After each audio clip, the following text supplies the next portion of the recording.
നമസ്കാരം, ചന്ദ്രലേഖയിലേക്ക് സ്വാഗതം. ശ്രീ എബ്രഹാം ലിങ്കൻ്റെ ഒരു വളരെ ഫേമസ് ആയിട്ടുള്ളൊരു കോട്ടുണ്ട്. നമ്മൾ ശത്രുക്കളെ ഇല്ലാതാക്കാൻ അവരെ മിത്രങ്ങളായി കരുതുക, അല്ലെ സുഹൃത്തുക്കളായി കരുതുക എന്നത്. അതുപോലെ നമ്മളെല്ലാവരും ശത്രുക്കളെ മിത്രങ്ങളാക്കി കഴിഞ്ഞാൽ നമുക്ക് വളരെ സ്ട്രെസ്ലെസ് ആയിട്ടൊരു ലൈഫ് കിട്ടും. എല്ലാവരും ട്രൈ ചെയ്യുക. ചന്ദ്രലേഖയുടെ ഒരു പുതുപുത്തൻ എപ്പിസോഡിലേക്ക് എല്ലാവർക്കും വീണ്ടും സ്വാഗതം. എൻ്റെ പേര് സൗമ്യ സതീഷ്. ഞാൻ നർത്തകിയാണ്, നൃത്താധ്യാപികയാണ്, അഭിനേത്രിയാണ്.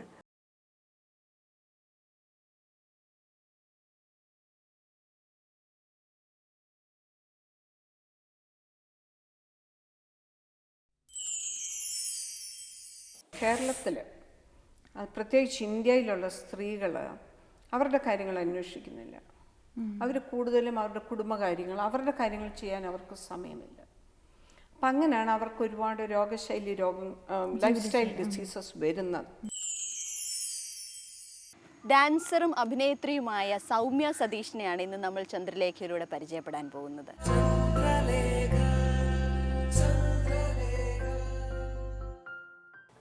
എൻ്റെ പേര് സൗമ്യ സതീഷ്. ഞാൻ നർത്തകിയാണ്, നൃത്താധ്യാപികയാണ്, അഭിനേത്രിയാണ്, കുടുംബിനിയാണ്. ശരിക്കും പറഞ്ഞാൽ എൻ്റെ അച്ഛനും അമ്മയ്ക്കും നല്ല ഇഷ്ടമായിരുന്നു നൃത്തം. അങ്ങനെ 5 വയസ്സ് മുതൽ നമ്മളുടെ ഒരു താല്പര്യം ഉണ്ടാവുന്നതിന് മുമ്പ് തന്നെ അച്ഛൻ നൃത്തം പഠിപ്പിക്കാൻ തുടങ്ങി. എൻ്റെ അരങ്ങേറ്റം ഞാൻ 3rd സ്റ്റാൻഡേർഡിലോ മറ്റോ പഠിക്കുമ്പോഴാണ് ആദ്യം അരങ്ങേറ്റം ചെയ്തത്. അത് സത്യത്തിൽ അന്നൊക്കെ നമുക്ക് നൃത്തം ഏത് കുട്ടികളെയും പോലെ തന്നെ ഡാൻസിനോട് ഇഷ്ടമുണ്ട്, നമ്മൾ പോയി ചെയ്യുന്നു എന്നല്ലാതെ നമുക്കത് ഇനിയുള്ള ജീവിതത്തിൽ നമുക്ക് നൃത്തം അങ്ങനെ തുടർന്ന് കൊണ്ടുപോകാൻ പറ്റുന്നോ അല്ലെങ്കിൽ അങ്ങനെയൊന്നും മനസ്സിലാക്കാനുള്ള പ്രായമായിരുന്നില്ല. പിന്നെയുള്ള വേദികൾ, സ്ഥിരമായി ചെയ്തുകൊണ്ടിരിക്കുന്ന വേദികളാണ് നമ്മളെ നൃത്തരംഗത്തിൽ പിടിച്ചു നിർത്തുന്നത്. പിന്നെ അതൊരു അരങ്ങേറ്റമൊക്കെ കഴിഞ്ഞപ്പോൾ അതിനോടൊരു ഇഷ്ടം കൂടി വന്നു. പിന്നെ എൻ്റെ ഗുരു കലാമണ്ഡലം ശ്രീദേവി ഗോപിനാഥ് ടീച്ചറുടെ പരിപാടികളിൽ സ്ഥിരമായിട്ട് ഞാൻ നൃത്തം ചെയ്യാൻ തുടങ്ങി. അങ്ങനെ സംസ്ഥാന സ്കൂൾ യുവജനോത്സവത്തിൽ മോഹിനിയാട്ടത്തിൽ 1ാം സമ്മാനം കിട്ടി. അതോടുകൂടി നമുക്ക് നൃത്തം അത് നമ്മുടെ നമുക്ക് അതിന് താല്പര്യവും കഴിവും ഉണ്ട് എന്നൊരു തിരിച്ചറിവ് യുവജനോത്സവം കൊണ്ട് സത്യത്തിലുണ്ടായി. അങ്ങനെ അത് കഴിഞ്ഞ് പ്രീ ഡിഗ്രിക്ക് പഠിക്കുമ്പോൾ കാലിക്കറ്റ് യൂണിവേഴ്സിറ്റി കലാതിലകമായിരുന്നു. അത് കഴിഞ്ഞ് വിവാഹം കഴിഞ്ഞു. അപ്പോഴും നൃത്തത്തിനെ കൂടെ കൊണ്ട് നടക്കാൻ പറ്റിയ ഒരു സാഹചര്യത്തിലാണ് ഞാൻ ജീവിച്ചത്.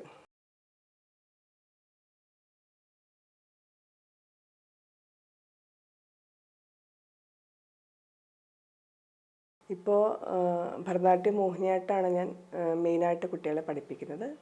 കൊച്ചിയിൽ എളമക്കരയിൽ സ്ഥാപനം നടത്തുന്നുണ്ട്. ഭരതനാട്യം മോഹിനിയാട്ടമാണ് സ്ഥിരമായിട്ട് ക്ലാസ്സുകൾ എടുത്തുകൊണ്ടിരിക്കുന്നത്, പ്രോഗ്രാംസ്.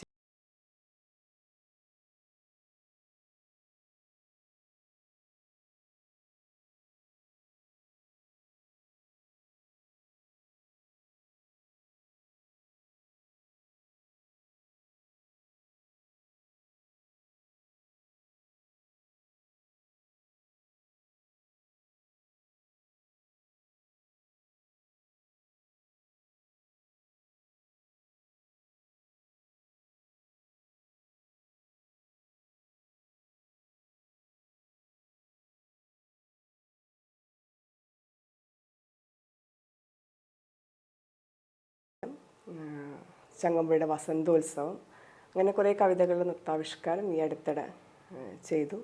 ചിലത് ഞാനും കുട്ടികളും കൂടി ചേർന്നാണ് അവതരിപ്പിച്ചത്. ചങ്ങമ്പുഴയുടെ കാവ്യനർത്തകി, അതൊക്കെ എൻ്റെ സ്റ്റുഡൻസാണ് ചെയ്തത്. അങ്ങനെയുള്ള കാര്യങ്ങളും ഞാൻ ഇതിൻ്റെ നൃത്തപഠനത്തിനോടൊപ്പം സാധാരണ പരിപാടികളുടെ കൂടെ കുട്ടികൾക്ക് അങ്ങനെയുള്ള അവസരങ്ങളും ചെയ്തു കൊടുക്കാൻ സാധിക്കാറുണ്ട്. ഇപ്പോൾ ഈയിടെയായിട്ട് ഒരുപാട് വീട്ടമ്മമാർ നൃത്തം പഠിക്കാൻ താല്പര്യമുള്ള, നേരത്തെ പഠിച്ചിരുന്നവരും അല്ലാതെ നേരത്തെ സാധിക്കാതെ ഇപ്പോൾ ഈയിടെയായിട്ട് വരുന്ന ഒരുപാട് പേര് നൃത്തം പഠിക്കാൻ വരുന്നുണ്ട്. അത് കുറേ കലാരംഗത്ത് അങ്ങനെ ഒരു മാറ്റമുണ്ട്. കാരണം ഒരുപാട് പേര് അതിനു വേണ്ടി തയ്യാറായി, പല സ്ഥലങ്ങളിലും വരുന്നുണ്ട്. ഒരു 10 പേരെ ഒന്നിച്ച് എനിക്ക് ഒരു വേദിയിൽ കൊണ്ടുവരാൻ സാധിച്ചു. ഒരു ശാസ്ത്രീയ നൃത്തം നമ്മൾ ആദ്യമായിട്ട് അഭ്യസിപ്പിക്കുമ്പോൾ കുട്ടികൾക്ക് സത്യം പറഞ്ഞാൽ കുട്ടികൾക്കത് അറിയുന്നുണ്ടാവില്ല. ചിലപ്പോൾ ഇന്നത്തെ ഒരു കാലത്ത് 4-5 വയസ്സാവുമ്പോഴാണ് കുട്ടികളെ നമ്മുടെ അടുത്ത് നൃത്തം പഠിക്കാൻ വേണ്ടി കൊണ്ടുവരുന്നത്. പക്ഷേ ഇന്ന് ഒരുപാട് സാധ്യതകളുണ്ട്. കാരണം കുട്ടികൾക്ക് ഞങ്ങളൊന്നും പഠിച്ചിരുന്ന ഒരു കാലം പോലെയല്ല. ഇന്ന് അവർക്ക് ഒരുപാട് നൃത്ത പരിപാടികൾ ടി വിയിലാണെങ്കിലും അല്ലാതെ ഒരുപാട് ഷോസ് അവർ കാണുന്നുണ്ട്. അപ്പം അതുകൊണ്ട് ഞാൻ ശാസ്ത്രീയ നൃത്തം ആണ് അഭ്യസിപ്പിക്കുന്നതെന്നുള്ളതുകൊണ്ട് കുട്ടികൾ ഇങ്ങനെ വരുമ്പോൾ ഞാൻ ആദ്യമായിട്ട് ഞാൻ ചെയ്യുന്നത് ഏതൊരു ഇതുപോലെയും അടിസ്ഥാനപരമായിട്ടുള്ള ഭരതനാട്യത്തിൻ്റെ സ്റ്റെപ്സ് തന്നെയാണ് കൂടുതൽ നമ്മൾ പഠിപ്പിക്കുക. കുട്ടികളെ അടവുകൾ പഠിപ്പിച്ച് അങ്ങനെ ഒരു 3-4 വർഷം കഴിയുമ്പോൾ ആദ്യമായിട്ട് അവരൊരു സ്റ്റേജ് പെർഫോമൻസിൽ തയ്യാറാക്കും. ആദ്യം കുട്ടികളാണെങ്കിലും വലിയവരാണെങ്കിലും ആദ്യം ഭരതനാട്യം അഭ്യസിക്കാൻ വരുന്നവരെ നമ്മൾ തട്ടടവിലാണ് ആദ്യം തുടങ്ങുന്നത്. അപ്പോൾ തെയ്യ തെയ്യ എന്ന് പറഞ്ഞ് കുട്ടികളെ, അതായത് അവരുടെ അരമണ്ഡലം കാലുകൾ വിരിച്ചു വെച്ച് കാൽമുട്ടുകൾ വിരിച്ചു വെച്ച് ഇരുന്ന് ദൃഢപ്പെടുത്തി, അവരുടെ ആ ഇരിപ്പിനെ ദൃഢപ്പെടുത്തി നൃത്തം ചെയ്യിക്കാൻ വേണ്ടിയിട്ട് ആദ്യം എപ്പോഴും തട്ടടവാണ് നമ്മൾ പഠിപ്പിക്കുന്നത്. അത് കഴിഞ്ഞാൽ കാല് നാട്ടി വയ്ക്കുന്ന അടവുകൾ, കാലും കൈയും ചേർന്നിട്ടുള്ള അടവുകൾ നാട്ടടവാണ് രണ്ടാമത് അതും നമ്മൾ പറയുന്ന ചൊല്ല് തെയ്യും ത അങ്ങനെ തന്നെയാണ് നമ്മൾ രണ്ടാമത് നാട്ടടവാണ് നമ്മൾ പഠിപ്പിക്കുന്നത്. പിന്നെ അത് കഴിഞ്ഞിട്ടാണ് മറ്റുള്ള അടവുകളിലേക്ക് നമ്മൾ പ്രവേശിക്കുന്നത്.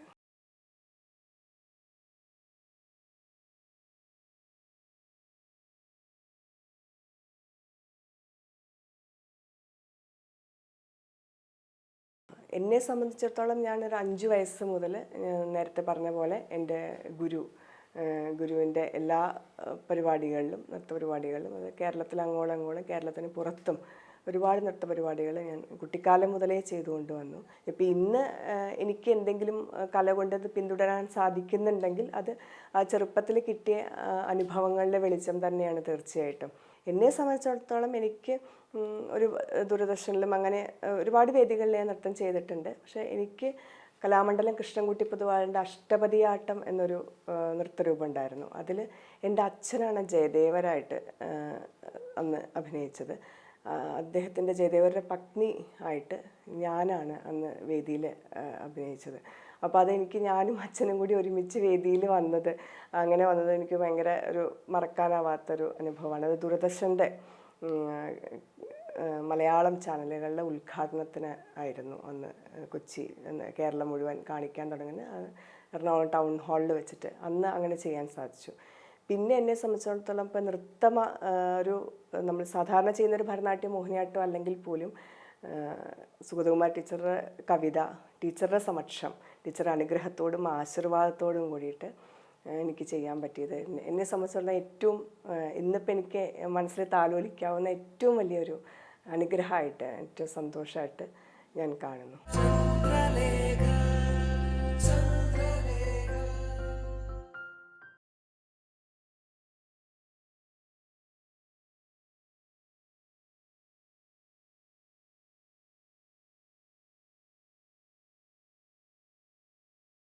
യഥാർത്ഥത്തിൽ ശാസ്ത്രീയ നൃത്തം, ശാസ്ത്രീയ സംഗീതം ഇതെല്ലാം അഭ്യസിക്കുന്ന ഒരു കുട്ടിയെ സംബന്ധിച്ചിടത്തോളം, കുട്ടിയെന്നില്ല ഒരു വ്യക്തിയെ സംബന്ധിച്ചിടത്തോളം എനിക്ക് തോന്നുന്നത് ജീവിതത്തിലെ ഡിസിപ്ലിൻ, എല്ലാ കാര്യത്തിലും ഒരു ഡിസിപ്ലിൻ തനിയെ രൂപപ്പെടുന്ന ഒരു കാര്യമാണ്. കാരണം അത്രയും ഏകാഗ്രത വേണ്ട ഒരു കാര്യമായതുകൊണ്ട് ഇപ്പോൾ ഒത്തിരി പേര് അത് തിരിച്ചറിഞ്ഞു തുടങ്ങിയിട്ടുണ്ട്. കാരണം ഒരു ശാസ്ത്രീയ കലയുകൊണ്ട് നമുക്ക് മനസ്സിനും ശരീരത്തിനും ഉണ്ടാവുന്ന ഒരു ആനന്ദവും അതുപോലെ നമ്മുടെ ജീവിതത്തിലെ സന്തോഷങ്ങളും ഇതുപോലെ നമ്മളുടെ എല്ലാ ദുഃഖങ്ങളും നമുക്ക് മറക്കാനുള്ള വഴികളും, പിന്നെ അതിലൊരു പാഷൻ നമുക്ക് ഉണ്ടാവുമ്പോൾ നമുക്ക് മറ്റുള്ള കാര്യങ്ങളെക്കുറിച്ച് ചിന്തിക്കാൻ നമുക്ക് സാധിക്കില്ല. പിന്നെ ഇന്നത്തെ കാലത്ത് കുട്ടികളെ സംബന്ധിച്ചിടത്തോളം ആധ്യാത്മികമായ കാര്യങ്ങളിൽ അവർക്ക് കൂടുതൽ അറിവില്ല, പുരാണങ്ങളെക്കുറിച്ചുള്ള അറിവ് കുറവാണ്.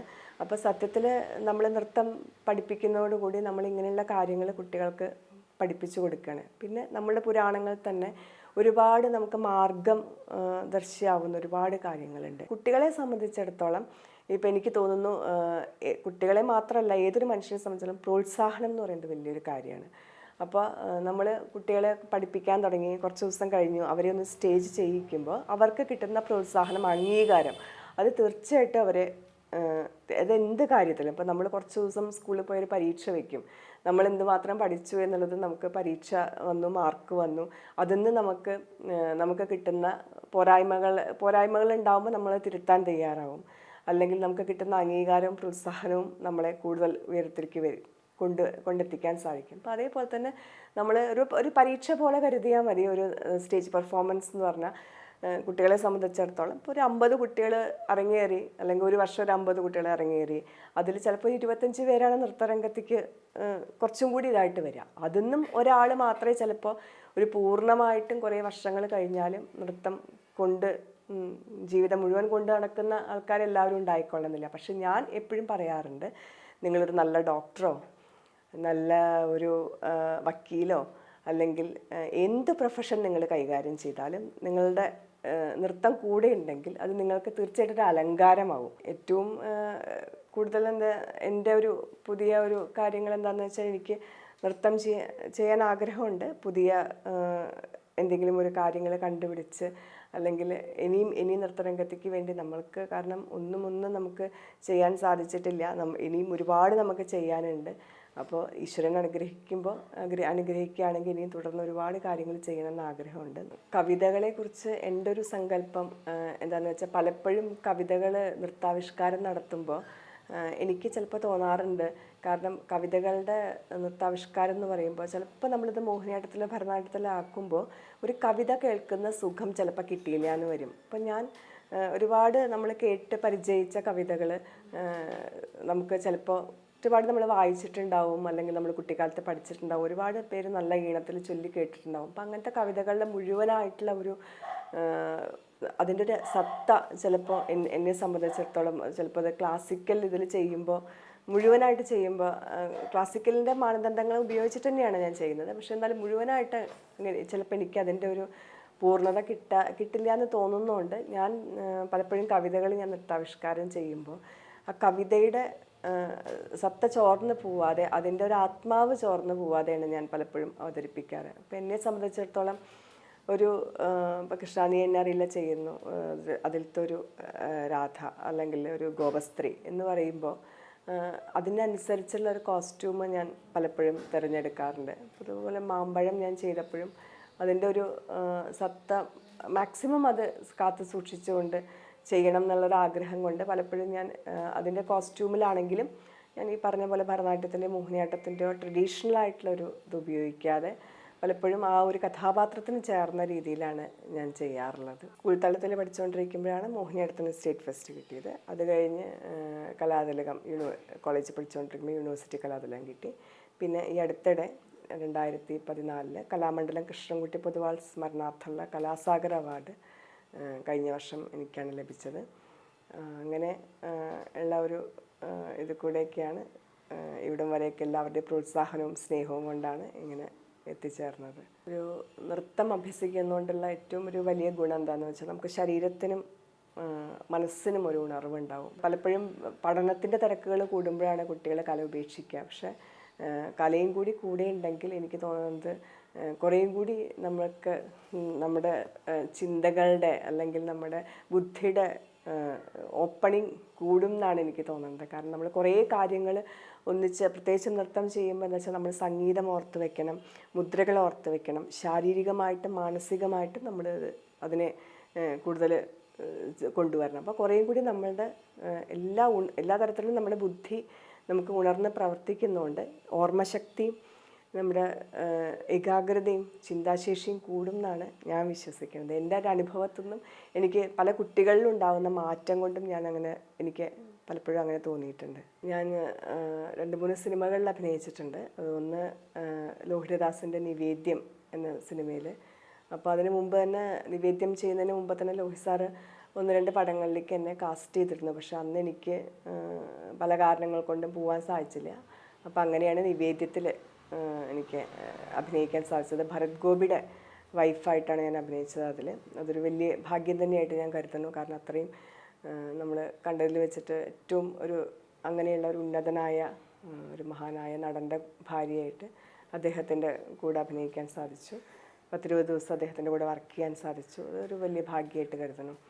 പിന്നെ ഞാൻ അഭിനയിച്ചത് ശ്രീപ്രകാശിൻ്റെ സുൽത്താൻ എന്നൊരു സിനിമയിലാണ്. അതിൽ ബിനു മോഹൻ്റെ അമ്മയായിട്ടാണ് അഭിനയിച്ചത്. പിന്നെ 1-2 തമിഴ് സിനിമകളിൽ ചെയ്തു. അത് ഒന്ന് വിശാലിൻ്റെ പാണ്ഡ്യനാട്, അത് കഴിഞ്ഞ ദീപാവലി റിലീസായിരുന്നു. വിശാലിൻ്റെ അമ്മയും ഭാരതിരാജ ഡയറക്ടർ ഭാരതിരാജയുടെ വൈഫിൻ്റെ ക്യാരക്ടറായിരുന്നു എനിക്ക്. പിന്നെ ശശികുമാർ സുന്ദരപാണ്ഡ്യൻ എന്നുള്ള സിനിമയിൽ ശശികുമാറിൻ്റെ അമ്മയായിട്ട് ഞാൻ അഭിനയിച്ചു. അങ്ങനെ 3-4 സിനിമകൾ. പിന്നെ ഒരുപാട് മോഡലിംഗ്. അങ്ങനെ എനിക്ക് എൻ്റെ ഒരു സ്ഥാപനവും നൃത്തത്തിൻ്റെ തിരക്കുകളും ഇല്ലാതെ ഉള്ളൊരു സമയത്ത് നല്ലൊരു അവസരം കിട്ടിയാൽ അതൊരു ബോണസായിട്ട് ഞാൻ സിനിമയെ കരുതുന്നു. അച്ഛൻ ഉണ്ണി മാന്നനൂർ. അച്ഛൻ ഒരുപാട് സിനിമകളിലും റേഡിയോ നാടക ആർട്ടിസ്റ്റായിരുന്നു, അധ്യാപകനായിരുന്നു. അച്ഛൻ ഇന്ന് ജീവിച്ചിരിപ്പില്ല. അമ്മ എല്ലാ സപ്പോർട്ടോടും കൂടി ക്ഷമ ഞങ്ങളുടെ കൂടെയുണ്ട്. പിന്നെ ഭർത്താവ് സതീഷ് കുമാർ, അദ്ദേഹം നല്ലൊരു കലാസ്വാദകനാണ്. 2 മക്കൾ, 2 ആൺകുട്ടികളാണ്. എല്ലാവരും വളരെ സപ്പോർട്ടീവാണ്.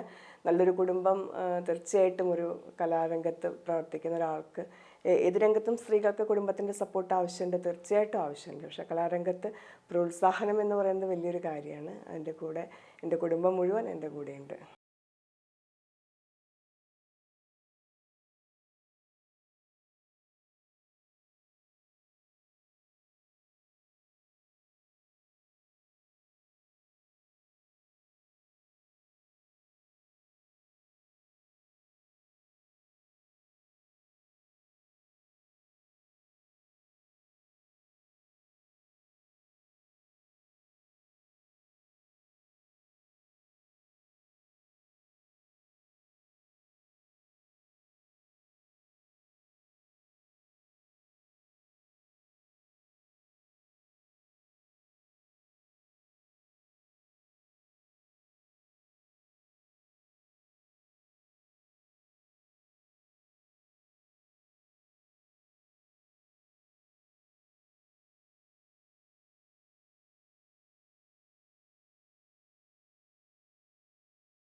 ഒരു ഡോക്ടർ സെഗ്മെൻ്റാണ് ഇനി നമ്മൾ ചന്ദ്രലേഖയിലൂടെ കാണാൻ പോകുന്നത്.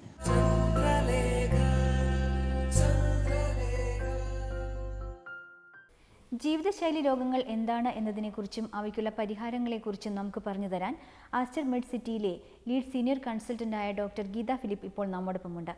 ഡോക്ടറോട് തന്നെ നമുക്ക് കാര്യങ്ങൾ ചോദിക്കാം. നമസ്കാരം ഡോക്ടർ.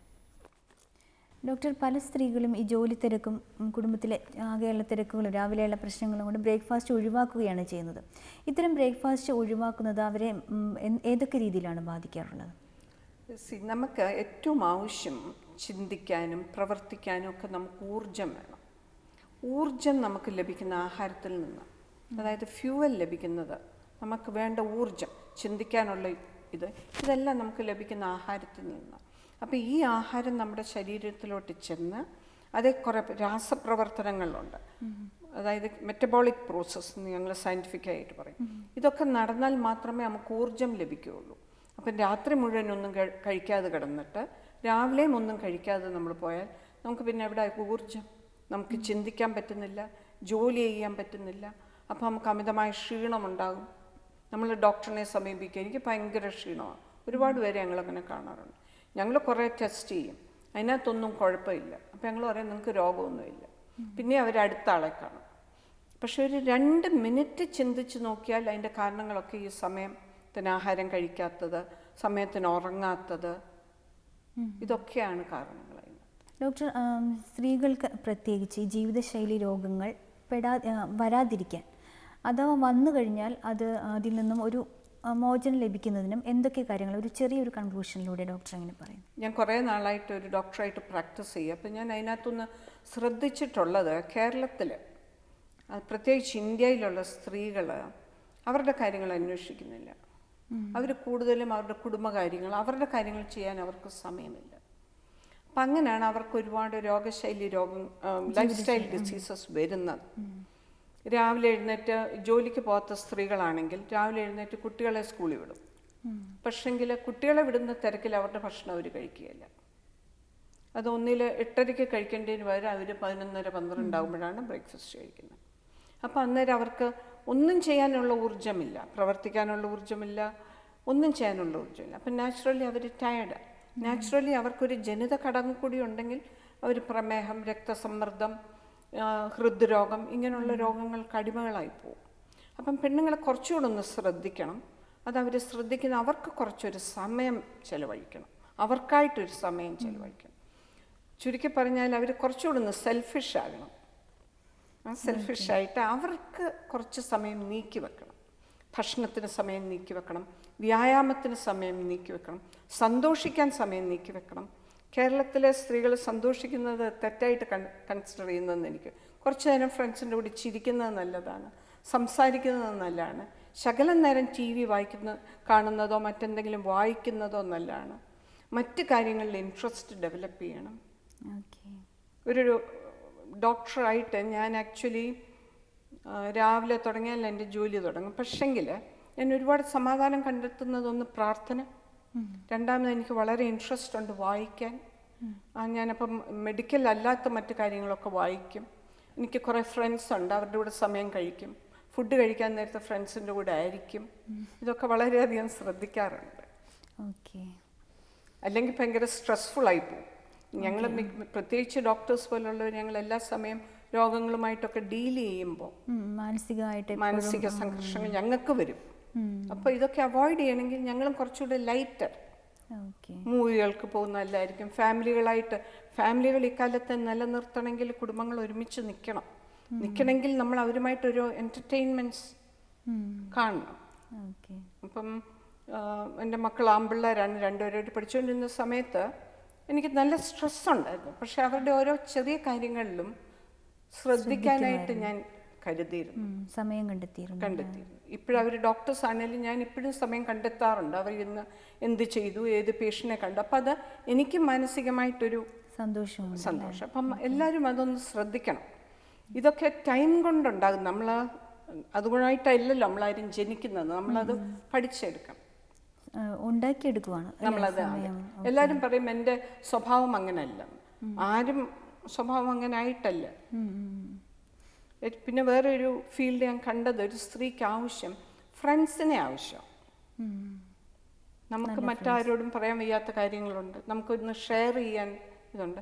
ഇതിനൊക്കെ ടൈം എവിടെ കണ്ടെത്തും എന്ന് ചോദിച്ചാൽ ഉണ്ണുന്ന സമയമുണ്ട്, ചായ കുടിക്കുന്ന ടൈമുണ്ട്. ഇതൊക്കെ അപ്പോൾ തീർച്ചയായിട്ടും സ്ത്രീകൾ അവരവരുടെ കാര്യത്തിൽ കുറച്ചുകൂടെ ആയിരിക്കണമെന്നാണ് ഡോക്ടറുടെ അഭിപ്രായം, അല്ലേ? ഇത്രയും സമയം ജീവിതശൈലി രോഗങ്ങളെക്കുറിച്ചും ആ രോഗങ്ങൾ എങ്ങനെ അവോയ്ഡ് ചെയ്യാമെന്നതിനെക്കുറിച്ചും സ്ത്രീകളെ തന്നെ എങ്ങനെയാണ് സൂക്ഷിക്കേണ്ടതെന്നും സംരക്ഷിക്കേണ്ടതെന്നതിനെക്കുറിച്ച്, അവരുടെ ആരോഗ്യം സംരക്ഷിക്കേണ്ടത് എങ്ങനെയാണ് എന്നതിനെക്കുറിച്ചൊക്കെ ഡോക്ടർ വളരെ വിശദമായി തന്നെ പറഞ്ഞു തന്നു. ഈ തിരക്കുകൾക്കിടയിലും ഞങ്ങളോടൊപ്പം ചിലവഴിച്ചതിന് നന്ദി.